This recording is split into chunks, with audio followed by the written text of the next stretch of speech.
হলো আশুলিয়ার গাজীর চট এলাকা এবং এখানে কিন্তু দেখতে পাচ্ছেন যে নিম্নমানের প্রসাধনী দিয়ে কিন্তু এখানে তৈরি করা হচ্ছে বিভিন্ন ব্র্যান্ডের তেল, যার মধ্যে নাম করে একটি তেল হলো প্যারাশুট এবং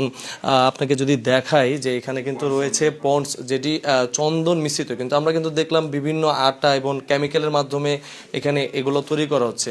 এবং যেটি একটি খুবই গুরুত্বপূর্ণ বিষয় যে বাচ্চাদের শরীরে যে ব্যবহার করা হয় বেবি লোশন, সেই লোশনটিও কিন্তু এই 3টি রুমের ভিতরে যারা অসাধু ব্যবসায়ী আছেন তারা কিন্তু এটি ব্যবহার করছেন, তৈরি করছেন এবং বাজারজাত করে কিন্তু মানুষের মাঝে প্রচার করে দিচ্ছেন। যে লোশনটি কিন্তু করার কথা হলো বড় কোনো ফ্যাক্টরি বা কোনো হাউসে, কিন্তু সেটি হচ্ছে এই মাত্র আপনাদের দেখলেন যে রুমের ভিতরে কিন্তু তারা তৈরি করছে। তাছাড়া আপনারা যদি জানাই যে দেখেন যে এখানে স্প্যানিশের কিন্তু অলিভ অয়েল যেটা সেটি কিন্তু তৈরি হচ্ছে, অথচ এখানে রয়েছে আপনার নিম্নমানের পাম অয়েল, যেখানে কিছু কয়েক ফোঁটা কেমিক্যাল মিশ্রণ করে কিন্তু সেটা অলিভ অয়েল কিন্তু তারা প্রচার করছে এবং বিভিন্ন জায়গায় বাজারজাত করছে। আমরা অনেক কিন্তু কেমিক্যাল এখানে দেখেছি, বিভিন্ন কেমিক্যাল এখানে দেওয়া হচ্ছে। তাছাড়া আপনারা যদি একটু দেখাই ক্যামেরার মাধ্যমে যে এখানে স্প্যানিশের আরেকটি অলিভ অয়েল আছে যেটি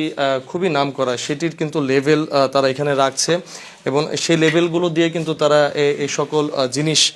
তৈরি করছে। দেখতে পাচ্ছেন বিভিন্ন ড্রাম, যে ড্রামে তারা এখানে কেমিক্যালগুলো মজুত করেছে, যেটি খুবই ক্ষতিকারক এবং বিস্ফোরক কিনা সেটা জানি না, কিন্তু এখানে যে পরিমাণ ঝাঁঝালো গন্ধ তাতে কিন্তু